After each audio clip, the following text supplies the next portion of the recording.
চাপা, একটু হাত চালিয়ে কর। বেগুনটা তাড়াতাড়ি দে। তোর মেজ দাওয়া ডালের সঙ্গে বেগুন ভাজা না পেলে মুখে ভাতই তুলতে চায় না। আজ তুই এসেছিস দেরি করে, জানিস তো সকালে সবাই স্কুলে যাবে, অফিসে যাবে। ডালটাও তো এখনো সাদলাসনি। আরেকটা গ্যাস জ্বালা। আজ দীপা আবার বলেছে কুরকুরে আলু ভাজা চাই। আমি আলু কেটে দিচ্ছি, তুই কড়াটা চাপা। চাপাদি, ওর জন্য একটা মাছ ভাজা তুলে রেখেছো তো? না বাপু, ভুলে গেছি। বড় বৌদিও আজ আমাকে মনে করিয়ে দেয়নি। সব আমি ঝুলে দিয়ে দিয়েছি। অত তাড়া দিলে কি সব মনে থাকে? আর কটা দিন অপেক্ষা করো, পুজো আসছে। মা দুর্গার কাছ থেকে 8টা হাত আমি ধার চেয়ে নেব।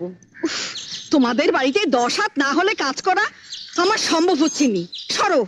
হাজলামো করিস না চাপা, তাহলে তো রাবণের কাছ থেকে তোকে 9টা মাথাও ধার নিতে হয়। 10টা মাথা না হলে